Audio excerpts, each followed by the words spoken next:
नमस्कार भक्तजनों। हिंदू धर्म में संतान की सुरक्षा, अच्छे स्वास्थ्य और सुखमय जीवन के लिए माताएं जीवित पुत्र का व्रत रखती हैं। इसे जीतिया व्रत भी कहा जाता है। यह व्रत अश्विन मास की अष्टमी तिथि को रखा जाता है। इस दिन माताओं द्वारा अपने बच्चों की लंबी आयु, अच्छे स्वास्थ्य और सुखमय जीवन की कामना के लिए उपवास रखा जाता है। इसे सबसे कठिन व्रतों में से एक माना जाता है। दरअसल यह व्रत 3 दिनों तक चलता है और उसमें नहाए खाए से लेकर निर्जल उपवास और पारण तक की परंपरा निभाई जाती है। यह पूर्वी भारत के कई राज्यों जैसे बिहार, झारखंड और पूर्वी उत्तर प्रदेश में बड़े उत्साह के साथ मनाया जाता है। वर्ष 2025 में इसका आरंभ 13 सितंबर को नहाए खाए के साथ होगा। इसके बाद 14 सितंबर को महिलाएं पूरे विधि विधान से जीवित पुत्र का व्रत रखेंगी और अगले दिन यानी 15 सितंबर को व्रत का पारण कर व्रत संपन्न करेंगी। ये बहुत ही महत्वपूर्ण है जानना कि किस समय पूजा करनी है। जीतिया यानी जीवित पुत्र का व्रत 14 सितंबर को रविवार को रखा जाएगा।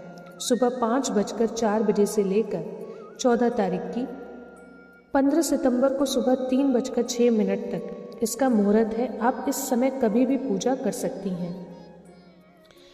जीवित पुत्र का व्रत की पूजा कैसे करनी है? इस व्रत से एक दिन पहले नहाए खाए की परंपरा निभाई जाती है। इस दिन महिलाएं सात्विक भोजन बनाकर पितरों और पक्षियों को अर्पित करती हैं। व्रत के दिन सूर्योदय से पहले स्नान करके महिलाएं निर्जल उपवास का संकल्प लेती हैं। पूजा के लिए घर के स्वच्छ स्थान पर गोबर और मिट्टी से लिपाई कर एक छोटा तालाब बनाया जाता है।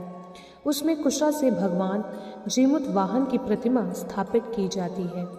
इसके साथ ही चील और सियारिन की प्रतिमाएं भी बनाई जाती हैं और उनकी पूजा की जाती है।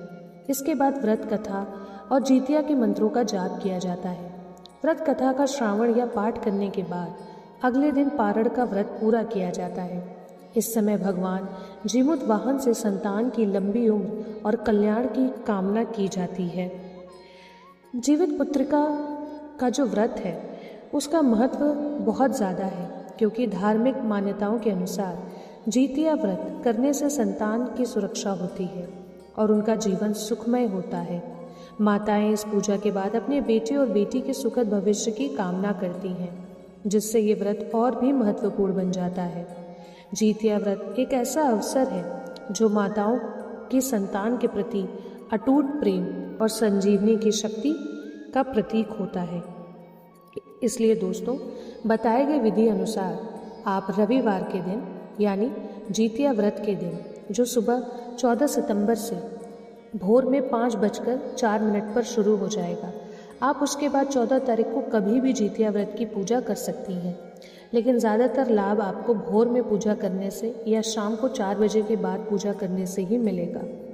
आप जीतिया व्रत के दिन बताए गए विधि अनुसार भगवान की पूजा करिए, उनके मंत्रों का जाप करिए, कथा पढ़िए, पूरी विधि विधान से पूजा करिएगा, सच्चे मन से भगवान को याद करिएगा और आपकी जो भी मनोकामनाएं हैं वो सारी भगवान के सामने प्रकट कर दीजिएगा।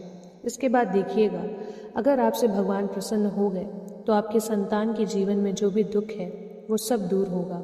आपके संतान के जीवन में भी खुशियाँ आएंगी, आपकी सारी मनोकामनाएं पूरी होंगी और आपकी जो भी मनोकामनाएं ऐसी थी जो आपको लगता है कि भगवान अगर आपसे रुष्ट हो गए तो इस वजह से वो मनोकामना पूरी नहीं हो रही है, तो जीतिया व्रत विधि विधान के तरह करने से आपकी वो सारी मनोकामनाएं भी पूर्ण होने लगेंगी। इसलिए दोस्तों, सच्चे मन से जीतिया व्रत की पूजा करिएगा और अपने बच्चों की लंबी आयु की प्रार्थना करिएगा। इसी के साथ दोस्तों, अगर आपको ये वीडियो पसंद आए तो वीडियो को लाइक, शेयर, सब्सक्राइब ज़रूर करें। मिलते हैं अगले वीडियो में। धन्यवाद।